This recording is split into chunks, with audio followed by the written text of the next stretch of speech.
Hi everyone. So in this sprint, what we have done is we have implemented two important things.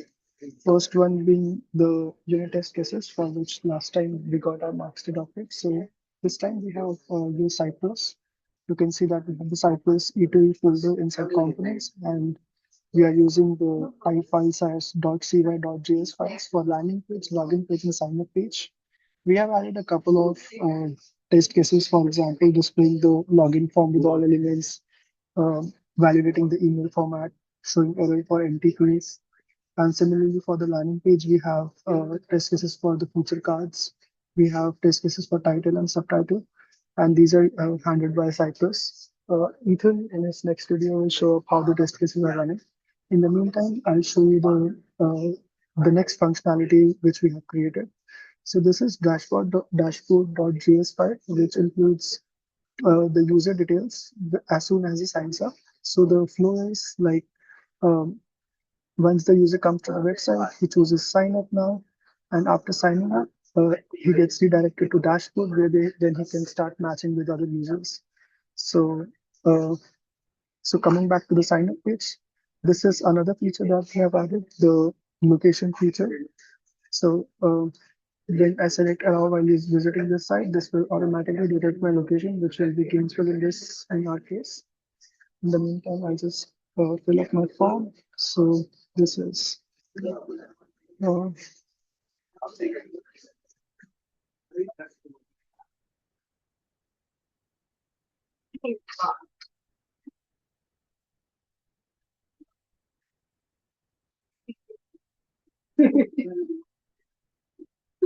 click next.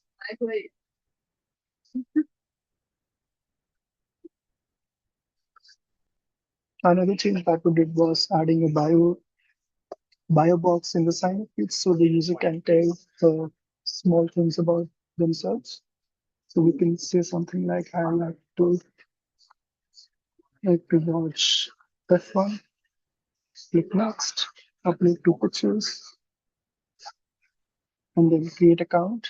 This was something which was done in the previous sprint. Uh, I'll just show you how the user journey differs this time. So after the user is created, it will go to the login page, and in the login page, when we enter our credentials or click sign in, the next page that will pop up is the dashboard page.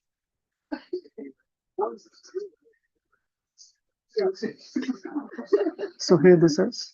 So this is what we selected when we were signing up the user. Uh, we have everything like gender, email, sexual orientation, interested in, looking for, the name, age, and the photographs. He can also edit his profile from here, and we have also added an exit button on the top right. The next part that we are working on is the matches page. So as the user creates his or her profile, he'll see a button called Find Matches, which when on click will redirect to the matching file. Matching file will be explained by Ethan in the next video, but this is the file which is in progress. It's almost done, but it's not fully functional right now. Here, the user can either swipe left or swipe right uh, based on the available profiles, and then the matching happens. So the flow is sign up page, then login page, then dashboard.js, and then back to matcher.js. And if I go back, click this button, it will go back to the login page, and we can log in back again to see if the profile is still up there,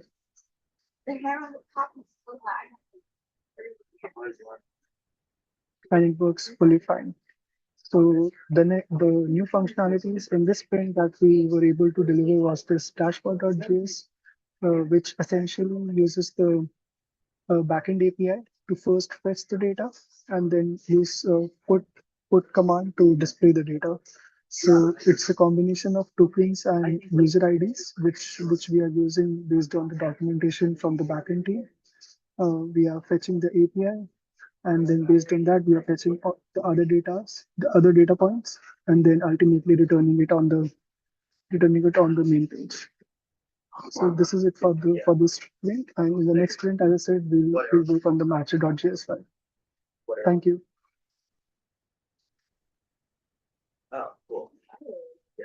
Okay, so here's our project. One of the new features we added was to get the location, and now it takes in your location. We still have the, if you try to enter another password, we still have our error handling, which if you try to enter a password, which is not the same, it does not work.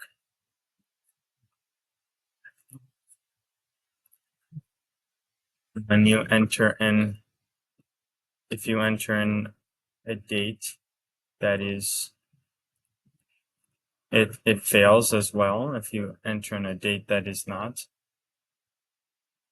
18. And that is all the new features that have been added to the sign up page. Now going over the new matcher file, which is in development. So this code is going to fetch the API. It's going to fetch from the API and it's going to get all the user's informations for a swiping page to allow you to make likes, to either like someone or dislike someone based off how you swipe, right being like, left being dislike. And you can do the same thing with the arrow keys when you press on the arrow keys.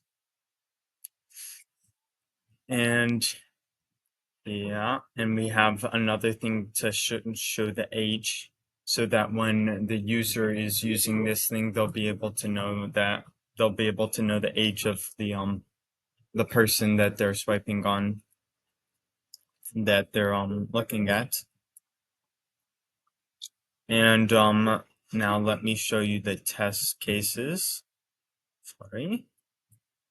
Here are the new test cases. We added some more test cases, we added some more test cases. One was to get the entire, to get the user's location. Some other test cases that we've added, which you'll see, are display the correct title and subtitle, display the 3 feature cards that we have on the front page. We also have navigate to login page when login button is clicked, navigates to sign up page when sign up page is clicked. And some other test cases we have is displays the login form with all elements, validates the email format, shows error for, shows it, I know. And here's just the test case. Here's the test case running in action right now. As you can see, this is the 4 of the 21 test cases we have. It takes a while for them to run.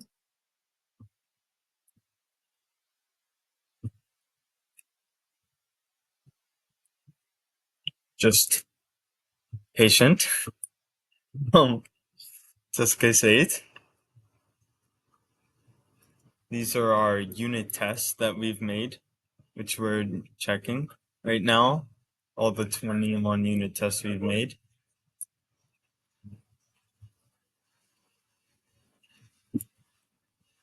Okay. As you can see, we are still working on fixing up some issues, but for the most part, we've done fairly well at getting and making sure that our test cases pass.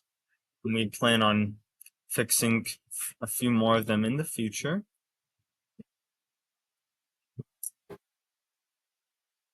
Yeah, I know the tests are slow.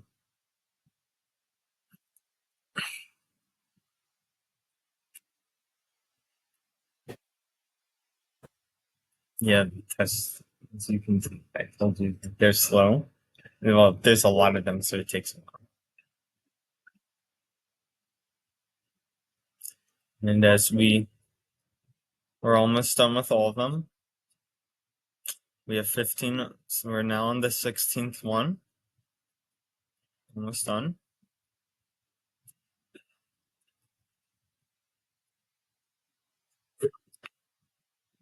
And 16, 18, almost there. 17, 18.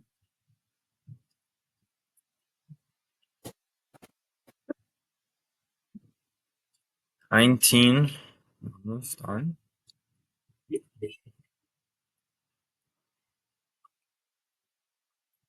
And the 20th test case. Okay, 20th path, as you can see. Now, last test case, 21.